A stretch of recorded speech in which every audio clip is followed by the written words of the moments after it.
She used my ranch as a base for the HOA's solar grid. What this woman has in the way of false enthusiasm, she has in the way of real disrespect. In her mind, the HOA is a kind of ecological fiefdom, where every roof is a board, and every resident is a piece that she moves according to her will.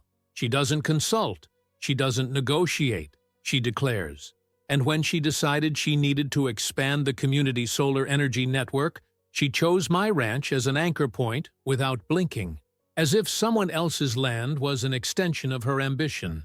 They said it was a location error, that the GPS pointed to my property by mistake, and the workers just followed superior orders, because nobody notices when you enter a 7-hectare ranch with a private property sign the size of a car and a reinforced fence that looks more like a war warning. The project was carried out during a week when I was away visiting relatives. When I got back, I was confronted with the scene. 8 brand new solar panels nailed to my roof, equipment attached, wiring pulled under the old structure, and the HOA logo stamped on each panel like a flag of conquest. The most absurd thing? She was there, standing with her arms folded, watching the completion as if she owned the place, a clipboard in her hand, the smile of someone who believes she's doing the world a favor. When she saw me, she feigned surprise. She said she didn't know the ranch was still active, and that the community was just using the space for the greater good. My blood boiled, but I took a deep breath, because right there, at that moment, I knew something she didn't know. That ranch carries a secret, a detail that my family has kept for generations. My great-grandfather built that roof with a mechanical trap system activated by load and vibration. A crazy but brilliant design. The structure, reinforced with cast iron gears and balanced weight plates, was created at the height of the paranoia of a man who had already lost an entire farm to land grabbers. He swore he would never be robbed again. So he built a system that detects trespass and blocks it. Most importantly, it records everything. What the HOA didn't know was that, by fixing the panels, they had activated the circuit, an old system hidden under the tiles, with sensors connected to a buried chest that holds the book of records. It's a mechanical diary, every screw fastened, every weight placed, every nail driven, all recorded as a physical, almost ritual note. And when the weight limit is exceeded, the system goes into retention mode. Nobody takes anything out of there without triggering the protocol. I let her talk. I let her lie. I feigned confusion, surprise, restrained indignation. She thanked me for my understanding and said that everything would be documented in the minutes, as if this were just any condominium and not a ranch with a foundation rooted in promises that no one, absolutely no one, would ever steal an inch of that soil again. I waited for the technician to finish. I took photos, videos, recorded everything. And in the evening, I went to the old shed. I lifted the board hidden under the tool shelf, and there it was, the mechanism intact, just as my grandfather described, a metal gear connected to the internal cable that deactivates the external fixing clamps. An ingenious system, silent and impossible to circumvent without the right knowledge. I activated it. The next morning, the technicians came back to test it. But they couldn't turn anything on. The panels were stuck. The base wouldn't turn. The internal wiring looked like it had been cut, but it hadn't. The system just went on the defensive, isolating the structure. The HOA sent in new technicians. Nothing. The control panel indicated activity, but no commands responded. That's when she herself appeared, this time without a clipboard, but with the angriest tone I've ever heard come out of her mouth. She said that there was something strange at the site, that possibly the owner was interfering with the installations. I let out a smile. Because the century-old trap was working exactly as it should, protecting what is ours. And what's more, registering every attempted repair as yet another violation. The attempt to keep control slipping through her fingers was almost beautiful to watch. The day after the panels failed, the woman emerged accompanied by a private lawyer who looked like he'd stepped out of a local TV commercial at 3 in the morning. He was wearing a baggy blazer, carrying a leather briefcase and a stack of laminated papers.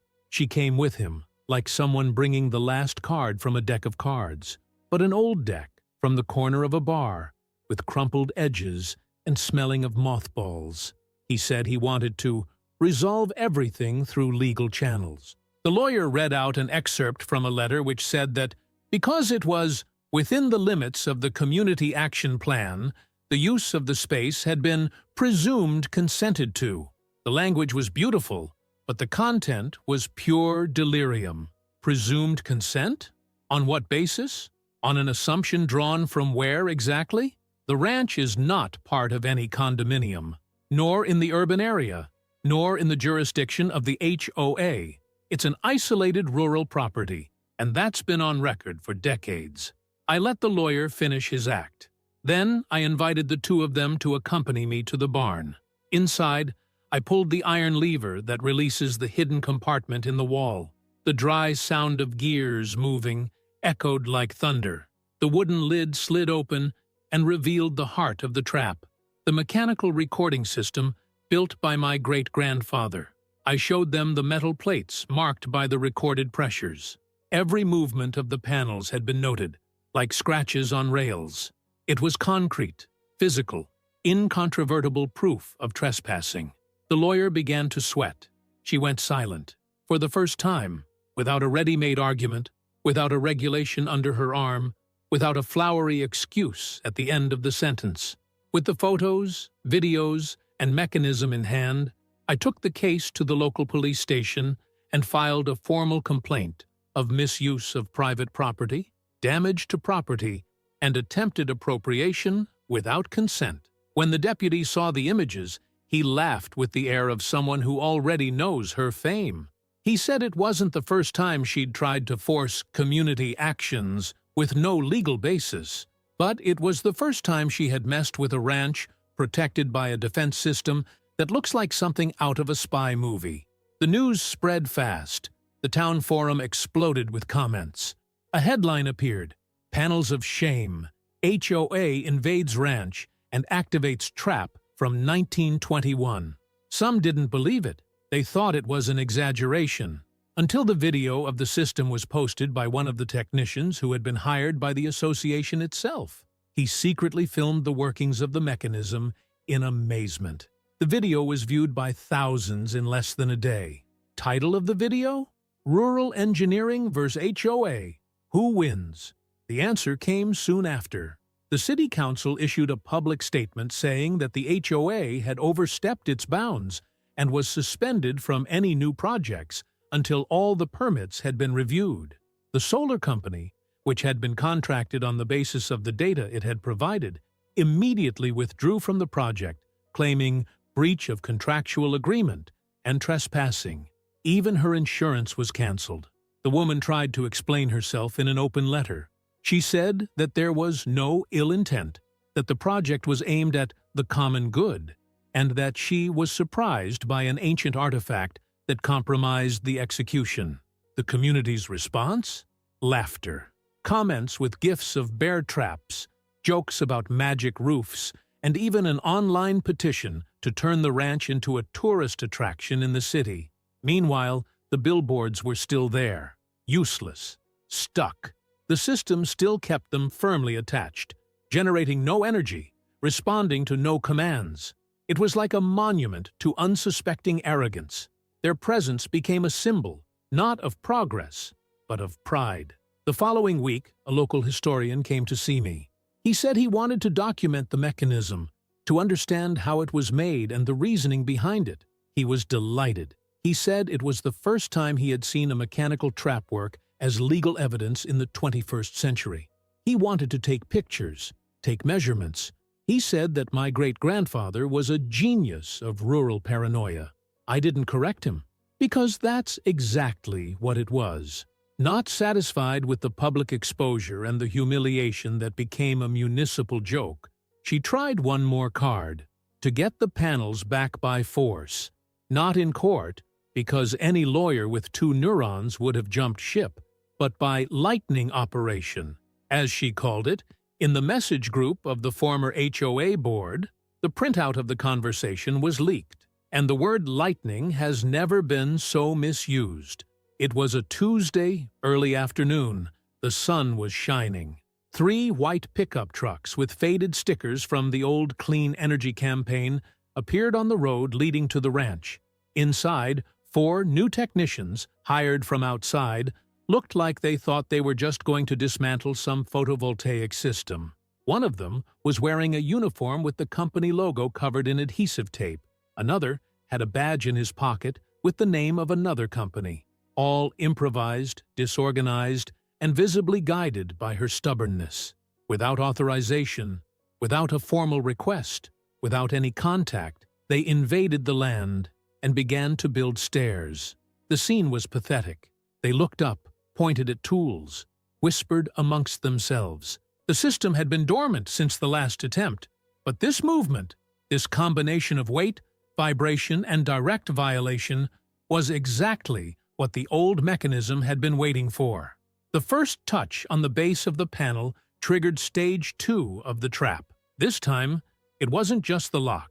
The system activated the preservation mechanism, a brilliant and cruel invention of my grandfather's. An internal structure that releases a fine mist of viscous oil over the connectors, sealing everything with a temporary layer that prevents handling and marks the equipment as damaged for any uncalibrated tool. The technicians stepped back. One of them slipped on a tile and almost fell. Another screamed, thinking it was toxic smoke. No one could explain what was happening, and that's when she appeared. Of course, in the back seat, she jumped out with a megaphone in her hand, as if this were an authorized protest and not a flagrant violation of other people's property. "This is sabotage!" she shouted. "The owner is destroying community property." The audacity was so absurd that one of the technicians himself asked, "Is this really your land?" She stammered. She said something like, "Legally, it's still an extended common use zone." The boy turned around on the stairs. It was at that moment that the audible alarm went off, a low, metallic sound coming from inside the roof. Not loud, but penetrating. It was the final warning. The structure was at its limit. Any further attempt would result in total activation.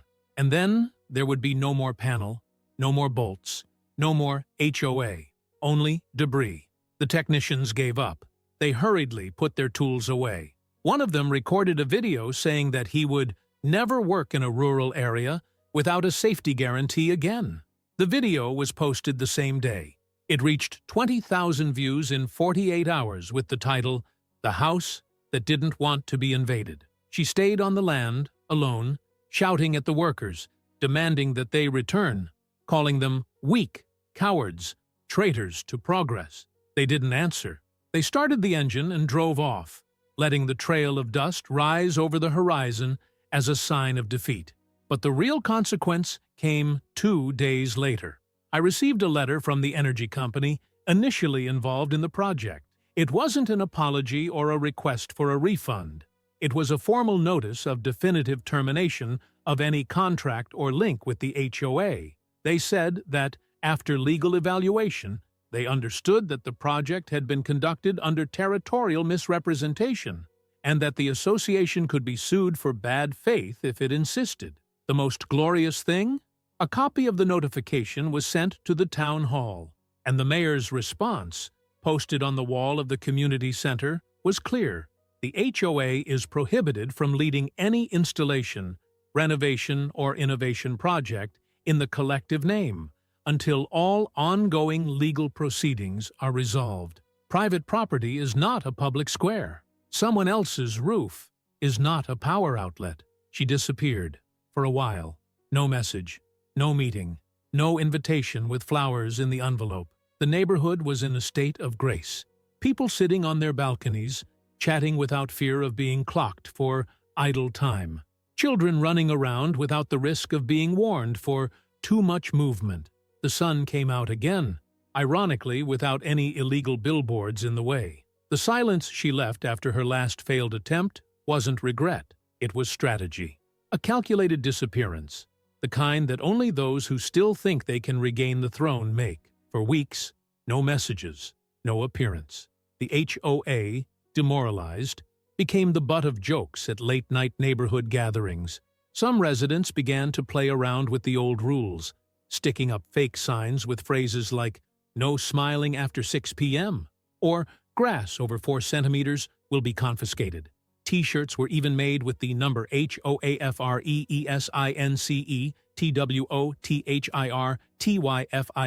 logo.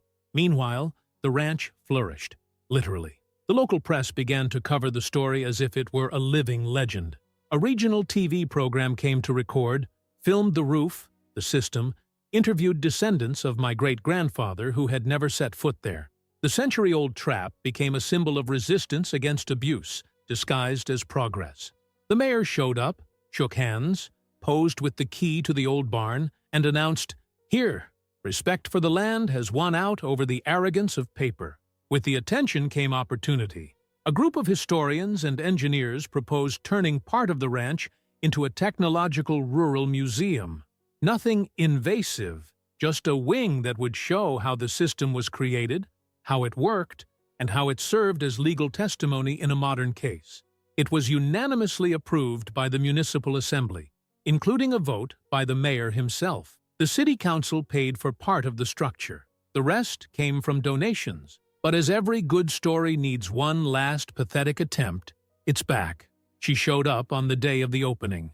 She wore a discreet dress, light makeup, and a serene posture. A meticulously rehearsed humility costume. She brought with her a cake of documents and a calculatedly neutral expression. He said he was there to contribute to rebuilding the community bond, and that he wanted to offer a public retraction in the form of a donation to the museum space.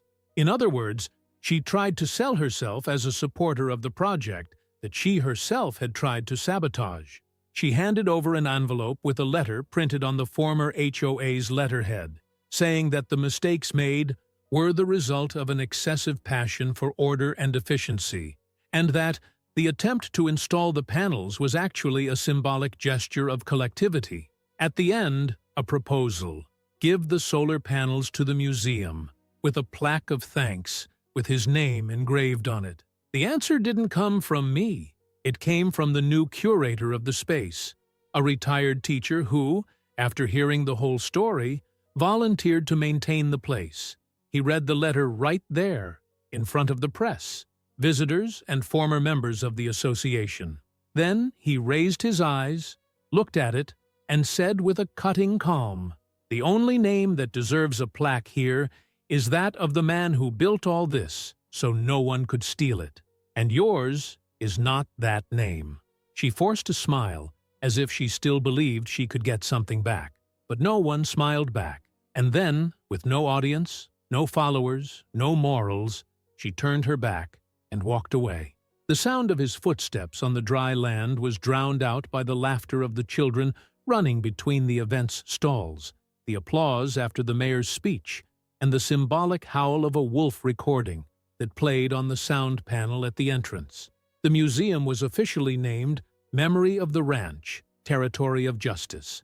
Inside, among the exposed gear and old photos, is a simple plaque with a phrase that sums it all up. Property is respected. Heritage is honored. Invasion is confronted. And in the corner of the space, on permanent display, are the HOA's solar panels, covered in dust, trapped inside with the system still active, untouchable. A reminder that not all sunshine serves to illuminate those who live in the shadow of their own arrogance. And if you liked this video, don't forget to leave a comment and a like.